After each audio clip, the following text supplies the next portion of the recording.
बच्चों, कहानी नमक का दरोगा में, जो कि मुंशी प्रेमचंद द्वारा रचित है, हमने पिछले वीडियो में आपसे उसके सारांश की चर्चा की थी और प्रथम प्रश्न की चर्चा की थी, जो कि दीर्घ उत्तरीय प्रश्न था।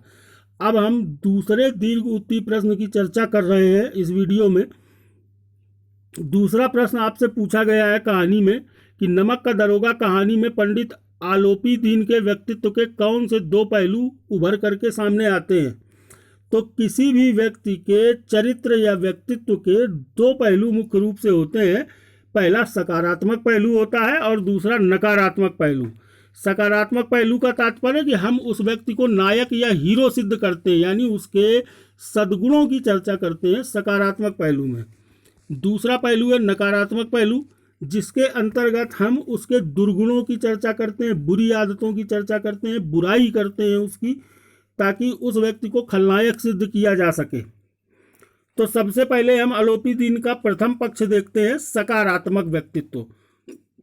उसके अंदर अच्छाई क्या क्या है। तो सकारात्मक व्यक्तित्व में हम चर्चा करेंगे कि कहानी के आरंभ से मध्य तक पंडित आलोपी दीन का भ्रष्ट चरित्र सामने आता है।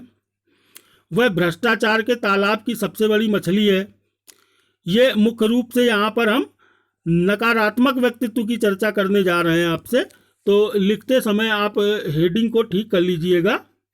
ये पहले नंबर पे नकारात्मक है कि कहानी के आरंभ में से मध्य तक पंडित आलोपी दीन का भ्रष्ट चरित्र सामने आता है।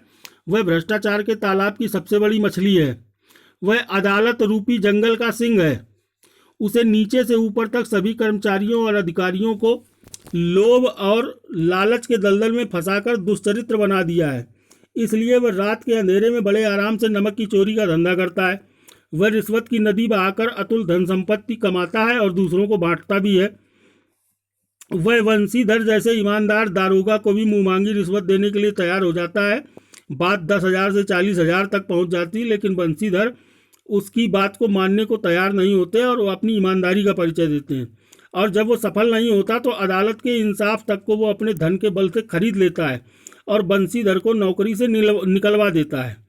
उसके इस चरित्र की प्रशंसा नहीं की जा सकती। वह चालाकी और रिश्वत का प्रयोग करके समाज में सम्मान और प्रतिष्ठा प्राप्त करता है।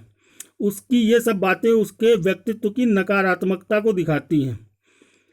दूसरा है उसका सकारात्मक व्यक्तित्व। कथा के अंत में पंडित आलोपी दीन का सकारात्मक पहलू भी देखने को मिलता है। अच्छाइयाँ बताएंगे हम इसमें। यह दिखाया गया है कि भ्रष्ट व्यक्ति भी अपने निजी लाभ के लिए ईमानदार सेवक को ही पसंद करता है। आलोपी दीन स्वयं को गिरफ्तार करने वाले दारोगा वंशीधर से अपनी बेइज्जती का बदला लेने और उसे कुचलने के बजाय स्वयं उसके घर जाते हैं और इसकी ईमानदारी की प्रशंसा करते हैं। इतना ही नहीं, वह वंशीधर को सम्मानपूर्वक अपनी संपत्ति का स्थायी प्रबंधक नियुक्त करते हैं। उनकी यह गुण ग्राहकता उनके चरित्र को सकारात्मक और प्रभावपूर्ण बनाती है। इस प्रकार से हमने दोनों चरित्र के पहलुओं का वर्णन किया। सबसे ऊपर हेडिंग में सुधार करके आप नकारात्मक व्यक्तित्व लिख लीजिएगा और नीचे दूसरा पॉइंट है सकारात्मक व्यक्तित्व का। इस प्रकार से इस प्रश्न के उत्तर को हम समझेंगे और लिखेंगे भी।